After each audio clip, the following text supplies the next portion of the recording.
கட்டாயம் மதுக்கடைகளை மூட முடியும் என்கிற நம்பிக்கையோடு நாம் களத்தில் நிற்க வேண்டும். அதுதான் முக்கியம். ஏதோ நம்ம மற்றவங்க சொல்ற மாதிரி ஏதோ ஒரு எலெக்ஷன் கால்குலேஷன்ல நம்ம இறங்கி இருக்கிறோம், சும்மா அப்படி நம்ம சீன் போடுறோம் அப்படிலாம் சில பேர் டிபேட்ல சொல்லிட்டு இருக்காங்க. அவங்க சொல்றேன்னு சொல்லிட்டு போட்டோம், அதை பத்தி நம்ம ஒரி பண்ணிக்க வேண்டிய தேவையில்லை. பாதிப்புகளிலிருந்து மக்களை காப்பாற்ற வேறு யார் கவலைப்பட முடியும்?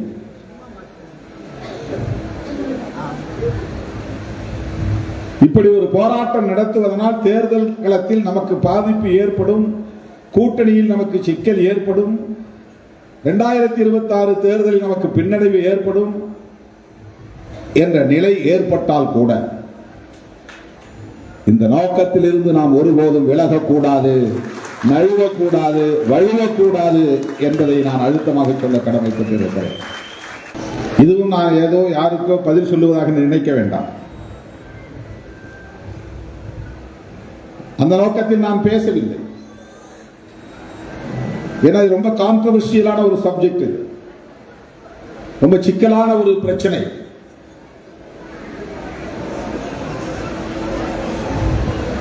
இதை தொட்டால் என்னென்ன மாதிரியான யூகங்கள் வரும் என்பது நமக்கு தெரியும். ஆனாலும் இதை எடுக்க வேண்டிய தேவை, வெகு மக்கள் போராட்டமாக இதை மாற்ற வேண்டிய தேவை, அதுதான் ரொம்ப முக்கியமானது. ஒரு தனிநபராக இருந்து ஒரு சின்ன பேனர் இயக்கமாக இருந்துட்டு ஒரு உதிரியாக நின்று கொண்டு குரல் கொடுத்தால் அது எடுபடாது. இன்றைக்கு திமுக அதிமுகவுக்கு அடுத்தபடியாக தமிழகத்தில் மிகப்பெரிய மக்கள் இயக்கமாக இருக்கிற விடுதலை சிறுத்தைகள் கட்சி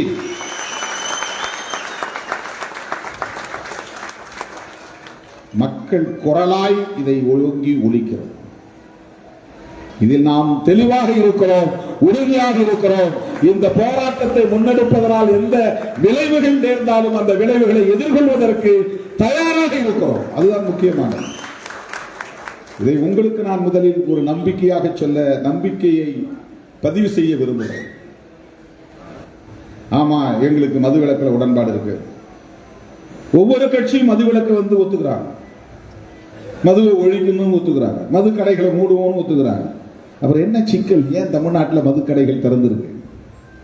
இதுதான் என்னுடைய கேள்வி. விடுதலை சிறுத்தைகளும் மதுவிலக்கு, திமுகவும் மதுவை விலக்குவோம், மதுவை ஒழிப்போம், அதிமுகவும் மதுவை ஒழிப்போம், மதுவிலக்கை நடைமுறைப்படுத்துவோம். தமிழ்நாட்டில் உள்ள எல்லா கட்சிகளும் அதை சொல்லுகின்றன. பிறகு என்ன சிக்கல்? எல்லாரும் ஒன்னா சேர்ந்த ஏன் இதை ஒழிக்க முடியாது? பீகாரில் எப்படி அதை நடைமுறைப்படுத்துகிறார்கள்? குஜராத்தில் எப்படி அது நடைமுறையில் இருக்கிறது? மிசோரம், நாகாலாந்து என்கிற அந்த வடகிழக்கு மாகாணங்களில் இது எப்படி நடைமுறையில் இருக்கிறது? மிசோரம், நாகாலாந்து சின்ன ஸ்டேட், பீகாரும் குஜராத்தும் பெரிய மாநிலங்கள். அங்கே அவர்களால் நடைமுறைப்படுத்த முடிகிறது. இந்தியா முழுவதும் இதை நடைமுறைப்படுத்த வேண்டும். எல்லா மாநிலங்களும் அதற்கு முன்வர வேண்டும். அதனால்தான் நாம் சொல்றோம், ஒரு தேசிய கொள்கை வேண்டும்.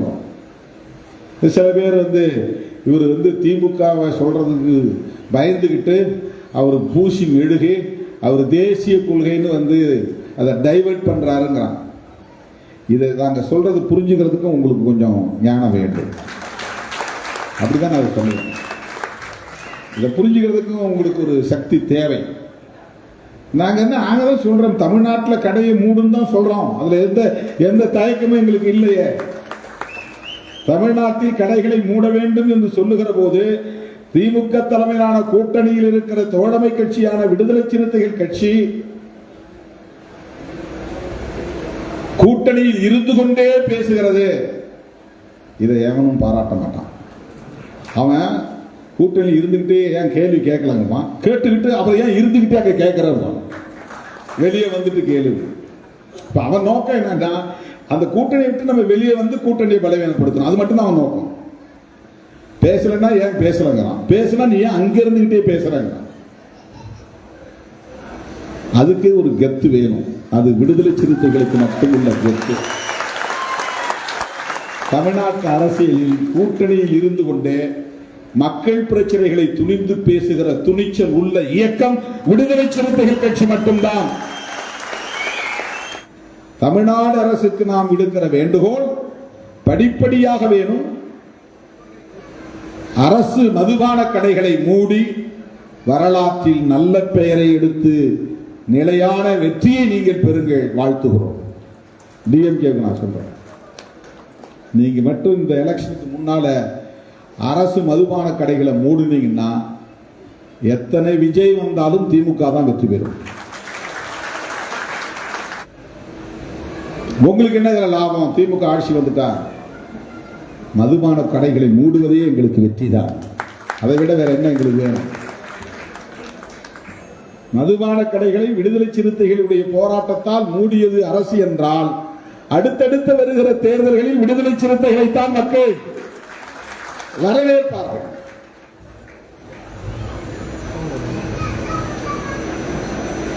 அதை விட வேற என்ன வெற்றி வேணும்? எனவே அருமை தோழர்களே, ஆர்டிகிள் 47 இதை மட்டும் சொல்லி நான் முடிக்கிறேன். ஏன் நேஷனல் லெவல்ல பேசுறாரு இவரு அப்படின்னு ஒரு தலைவர் பேசுறாரு. ஸ்டாலினை விமர்சிக்க இவர் தயங்குறாரா, இவர் தாங்கி பிடிக்கிறாரா? கிடையாது.